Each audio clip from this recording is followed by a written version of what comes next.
are still yet ahead. To see a country whose best days are ahead of itself. I do believe that. And I don't take that for granted. Every day we wake up is a blessing, and we don't take tomorrow for granted. But I hope they are for me, and that's the way I look at our country as well. And so, yeah, I come at this not as a politician. I had started, in your kind introduction you mentioned I had started a biotech company. That was the first major company I started. Probably the thing I'm most proud of still to this day in my career is we developed a life-saving therapy for kids. Small number of kids are born every year with a genetic disease. 100% of them die by the age of 3 if they're untreated. And we worked on a therapy where a majority of those kids now live lives of a normal duration if they're treated. And that's an FDA-approved therapy. So that was my world. There's a series of events I've talked about in my book. After George Floyd died, there were BLM protests. I stood up against corporate America, taking sides in this. But I think that one of the things I did is look myself in the mirror and ask myself, look, I think that God puts each of us here for a reason. My faith teaches me we each have a purpose, and it's a moral duty to realize that purpose. And when I looked myself in the mirror after we had our second son last year, had a deep conversation with Apurva, we've lived the American dream. Right? My parents, her parents as well, they've come here with no money. We've gone on to found successful companies. Apurva's living her version of the American dream, saving lives every day. I am genuinely worried that that American dream isn't going to exist for our 2 sons and their generation unless we each step up and do our part. And for me, for a lot of reasons we can talk about, I think it's going to take a unique combination for who can lead this country forward. But among those, I think it is going to take somebody with fresh legs and from the next generation to do it. And that's a big part of why I entered this race. Absolutely. Well, I appreciate you running. You bring a new perspective.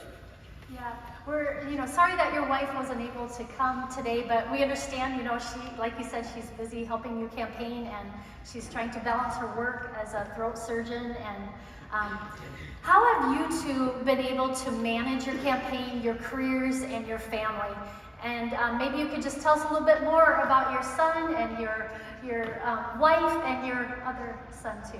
Well, I don't think he's spoken at one of these events yet, but do you want to say hi to everybody? Say hi. He's taking it. Understandable. That's good. Well, one of the things we learned early in this campaign is doing this as a family was the only way, right? I think as a father, my obligation is to my family. I'm not going to be shaken in that. And I think that that's part of what gives me my moral clarity, even in some of my views as it relates to the role of the U.S. president.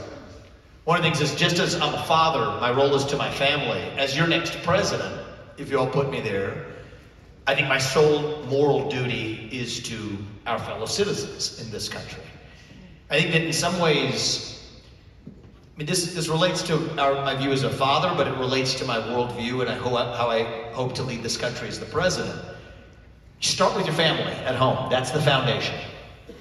We're a citizen of this nation, the United States of America, not any other one. And I think it's our moral duty to look after our family as parents. It's our moral duty to look after this country as leaders, whether in Congress or whether in the White House. And then after that, we can turn to solving hunger in the Congo or wherever else it is that we're sending our foreign aid. And I don't say that disparagingly. Those things are important too. But your moral duty starts closest to home. And that's kind of my worldview, and that's the way I expect to lead this country as well. But anyway, that's one of the things we learned early in this campaign, was that Apurva was put here for a purpose too. She's one of the best in the country at what she does. Many of the people she sees after being cancer survivors, they have not swallowed food for years. And she's one of the few people in this country who does the procedure, does a form of surgery that allows many of those cancer survivors to then eat normal food. And the reason why she's able to do that, she's excellent at what she does, but part of the reason is the healthcare system is so broken that it'll pay for all kinds of pill-pushing behaviors. It'll pay for all kinds of feeding tubes or other expensive interventions, but it happens not to pay often for the one set of procedures that actually allows people to live a better life. And so, in her case, she often does that without taking payment. That works, thankfully, for our family because we've lived the American dream, but that doesn't work system-wide. But she's continued to pursue her calling. And she's here on the weekends as we're pursuing it together as a family. But that's one of the things I've learned is if you're each called by your purpose, everything tends to fall into place. And so far, we're grateful for the way it's worked out. Thank you. So this is the Faith and Family Feenstra event. And we all have different faiths. And I want you to just talk about your faith and your upbringing, just so we can all understand what that means and what it means to you. I appreciate that, Randy. And I appreciate it especially because sometimes I feel like that ends up being an elephant in the room at times at events. I'm Hindu. And that's not been a norm for U.S. presidents in the past. And so I acknowledge that. I think it's a good thing for us to be able to have an open dialogue about faith. So I'll tell you about my faith. That is what leads me to pursue this journey, is my faith. My parents instilled in me my faith from a young age, and though I left it probably for much of my 20s and late teen years, I definitely came back to it with conviction. My faith teaches me there's one true God, that He put each of us here for a purpose, that we have a duty to realize that purpose, that God works through us. We are His instruments. He works through us in different ways, but we're still equal. We're all equal because God resides in each of us. That's the core of my Hindu faith. And it happens that I went to Christian schools. So I went to St. Xavier High School in Cincinnati. And one of the things I learned is that actually those values were actually very familiar to the values I was educated in my time at St. X as well.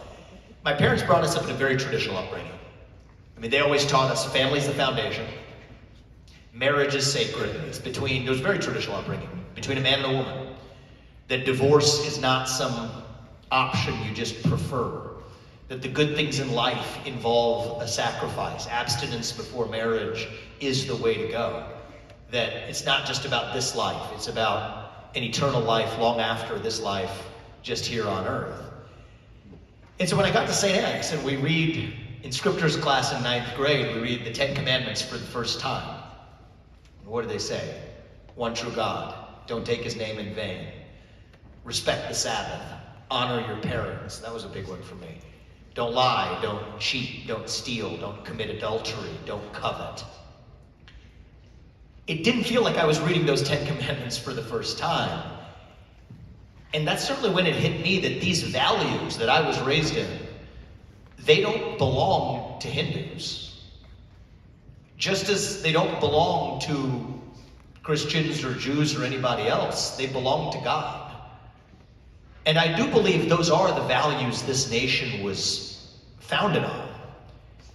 But that's what we have to remember, is that it's not just about the laws we see on a piece of paper. This Constitution and everything else was made for a moral people. And one of the core teachings of my faith, I alluded to it before, is that we don't get to choose who God works through. God chooses who God works through.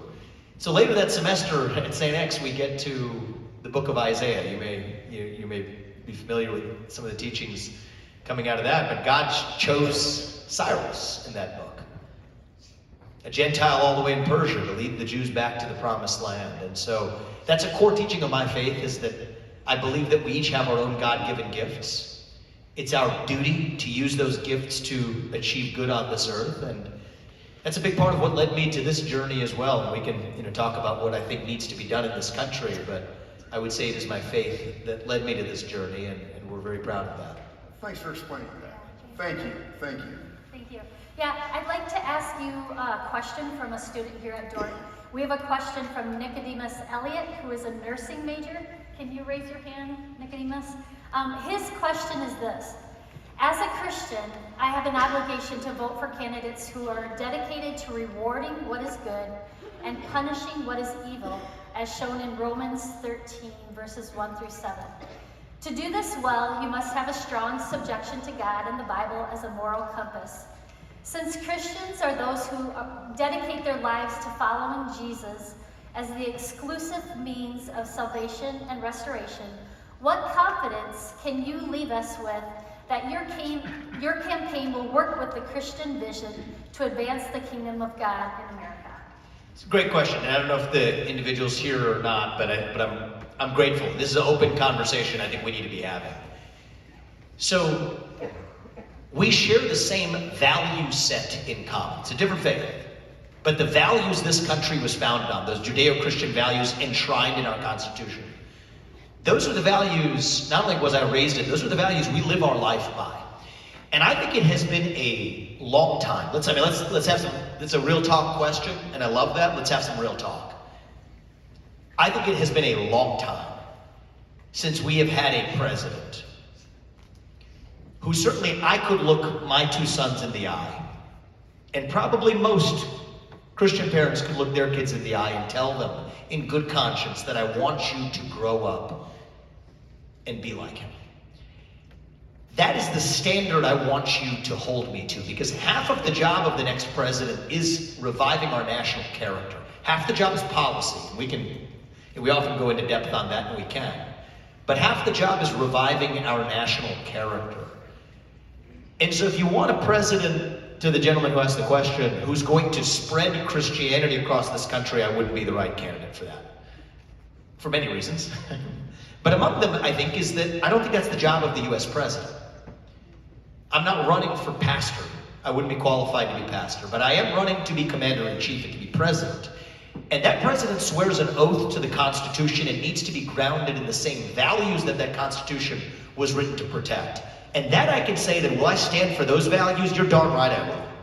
And I think even more so, I think I am uniquely positioned to do it because we are in a religiously diverse country.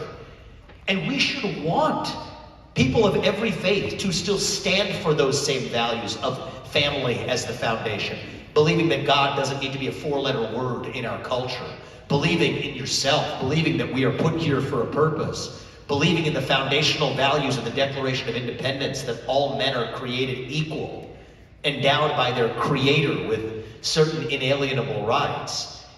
I think we want a president who's able to stand for that and reach more than just Christians or people of any one faith with those values in the United States. And so what I will say is that partly because I am young, partly because there are some things that are different about me than other candidates and outside a person of Hindu faith, it is my special responsibility to make faith and family and hard work and patriotism cool again, actually, for the next generation. I think they're pretty cool.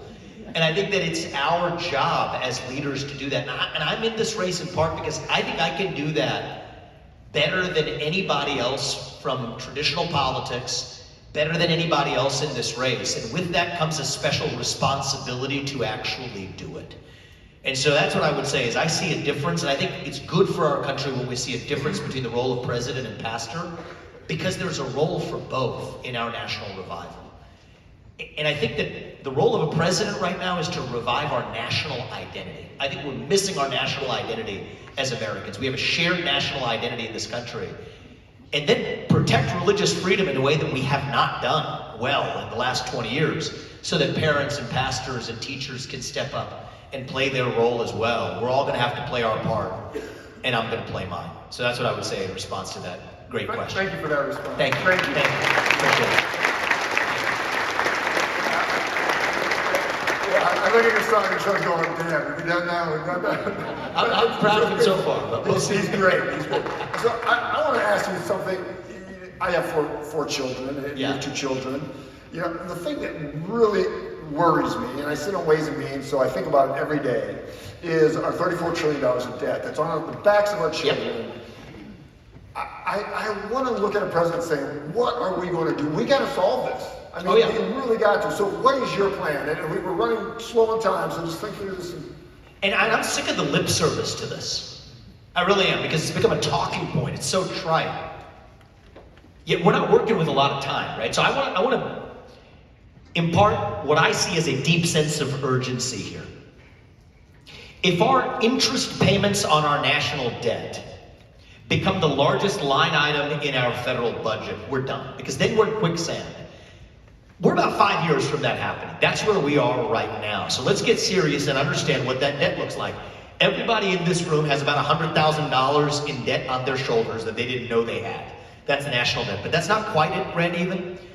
Because it's really the next generation that's going to bear it. I'm seeing a lot. I'm very happy to see people of the next generation here today as well on a Saturday morning. I'm pleased. But here's the news that they need to know. It's about $200,000 of debt on their shoulders that they didn't know they had. $7 trillion of that is due to 2 wars in Iraq and Afghanistan that did not advance the American interest. I'm prepared to lay a stake in the ground and say that didn't advance America's interest when the Taliban is still in charge 20 years later, and when Iraq is still a broken country, vulnerable to Iranian incursion. I'm worried that we're on the cusp of repeating some of those same mistakes again. I've said so unapologetically in places like Ukraine or elsewhere. So let's just learn those lessons of the past. Now let's get serious about buying down that debt. Pull the oil and natural gas, the gifts that God has blessed this country with. We could sell that into the market and buy down a good portion of our national debt. Minus the $7 trillion, buying down our national debt, now we're south of $20 trillion. This becomes a little bit more manageable relative to the interest payments on that debt as well. And then let's get serious, and I think now we need a CEO in the White House, a serious CEO. And I'll tell you how I've run my businesses. I've built multiple businesses from scratch, a multi-billion-dollar company. I led a CEO. I start with zero-based budgeting. I think we start with last year's budget as the baseline, and then roll it forward. But last year's budget was based on the prior year's budget. The prior year's budget was based on the one before that, each of which was broken, and in many cases, if we're being honest, captured by special interests. So what I want to do is bring zero-based budgeting, start with zero as the baseline, and then really build up and ask what's actually necessary. And if we're doing that, one of the things we'll realize is we need a 75% reduction in the number of federal bureaucrats in Washington, D.C. I mean, the dirty little secret today. The people who we elect to run the government are really, thank you, should be the ones who are actually running the government. Yes. But today, and this is with full respect to people who are in your seat, they're not the ones who are actually pulling the levers of power today. It's the people who were never elected to those positions in that federal bureaucracy. And so one of the things I've said, this sounds like crazy talk for a second, but then I'm going to tell you why it's crazy is actually the status quo. We need mass layoffs, 75% of those people gone by the end of my first term. We're going to do 50% in the first month, and it's got to look something like this. If your social security number ends in an odd number, and you're in the federal bureaucracy, you're out. And if it ends in an even number, you're in. Now, I can promise you if we do that on day 2, not a thing is going to break. The sun will still rise in the east and set in the west. And our federal bureaucracy will be half its size. But it has to be done that way. Because this is what stops presidents. They say that otherwise you're going to get sued. This is what they told Trump. This is what they've told Reagan. You're going to get sued for political retaliation or for civil rights violations. Well, for mass firings, the civil service rules don't apply. And so president, and this goes back to even the first question about faith and purpose and why we're doing this. I think it takes a president now who on one hand is going to come from the outside with sharp elbows, willing to break some glass and get that done. And Trump brought that, and I bring some of that. But it will also take a president who has a deep understanding of the law and the Constitution of this country. And as somebody who's hired thousands of people in the businesses I've built, the career I've built, is those two skills don't usually go together, right? Usually you'll have the academic law professor type over here, but they're not going to be able to execute and get it done. You might have the sharp elbow business guy, but might get duped if you don't understand the actual law and the Constitution. And that comes back to that sense of purpose I talked about. I think God put each of us here for a purpose, and it's our duty to realize that purpose. And that's really what led me to this journey. If there's one thing I get done, we will shut down that shadow government in the deep state by the end of my first term. And that much I'm confident we can do. So we got just a couple minutes left. Okay. As president, you would face many challenges. We see a barbaric war perpetuated by Russia, tourist attacks in Israel, China on the rise, an open border, crime rising here at home. History teaches us about the rise and falls of nations, as well as the rise and fall of rulers. If you were president of the United States, how would you help our nation maintain a firm foundation of economic security and moral stability? So I think our We could spend a whole day, and that's not what today's about, on economic policy, foreign policy, and I've laid that out elsewhere. But I want to go a layer deeper here to something that's upstream of both of those challenges. We are in the middle of a national identity crisis right now. If you ask people my age, the age of any people who are in the front row here, what does it mean to be an American today? You get a blank stare in response. It's like a deer in the headlights. That is the vacuum. That is the void in this country. Right? At the same time in our history, the things that used to fill that void, faith, patriotism, hard work, family, these things have disappeared, only to be replaced by, and then you could fill in the blank, right? Wokeism, transgenderism, climatism, COVIDism, depression, anxiety, fentanyl, opioids, suicide, whatever it is. These are symptoms of a deeper void of purpose and meaning in our country. And I think that, so I'm an America First conservative, right? I'm proud of that. I don't apologize for that. But to put America first, we now live in a moment where we have to rediscover what America is, right? What does it mean to be an American? What are the ideals that set this country into motion in 1776? I brought up Thomas Jefferson before. I think we live in a 1776 moment right now. And once we answer who we are, what are those values? Meritocracy, the pursuit of excellence. That means you get ahead in this country, not on the color of your skin, but on the content of your character. We unlock this economy and says, well, you know what? We'll drill, frack, burn coal, embrace nuclear, put the best people in the job rather than somebody based on their race or their gender. We'll actually stop paying people more money to stay at home instead of to go to work. Great, there's our economic solutions right there. We'll say that we will stand strong and protect our own homeland, that a nation without borders is not a nation, because who we are is we're founded on the rule of law. That's what I'll use to put the military on the southern border and the northern border. So in some ways, for me, these aren't slogans, and I think most of us in this Republican Party, thankfully, agree on a lot of those sensible domestic policies. But I think we live in a moment where we have to connect that to the why. It's not just because we're solving, oh, we have this economic challenge, let's solve that, and then play whack-a-mole with our border crisis over here. We're not going to get to the root cause unless we realize what's really going on is we have lost our sense of who we are as Americans. I mean, our generation, we have been taught to celebrate our diversity and our differences so much that we forgot all of the ways we are really just the same as Americans. I mean, I brought a different shade of melanin today, okay, great. So what? If there's nothing greater that unites us across that diversity, that's the job of the next president, is to answer what are those shared ideals that unite us. The ideals enshrined in the Declaration of Independence and the Constitution. And then our economic policies and our foreign policies follow from that. But once we fill that void, that's how we actually drive change in this country.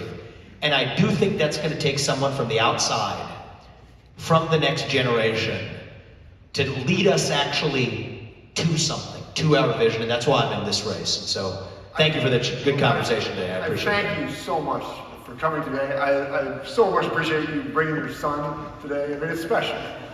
So I look forward to seeing you on the campaign trail. We have 5 weeks left, and I'll just say one thing in closing, because we had a lot of dour topics, and I heard the great discussion you had with Ryan before as well. 30 seconds. Sure.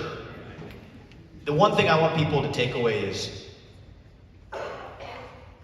we don't have to be that nation in decline. I think as a nation, we are really still just a little young, actually. And I think we can still be a nation in our ascent. So on one hand, I'm not going to be the person who tells you it's morning in America, because it's not. But I think it can be. And I think it's going to take a leader who both sees the present hour for what it is. The hour is late, but it's not done yet. And I think with that, I do think that our nation's best days for the next generation can still be ahead of us. And I want to thank you guys for doing what you do every day too. Thank you guys. I appreciate it. Thank you.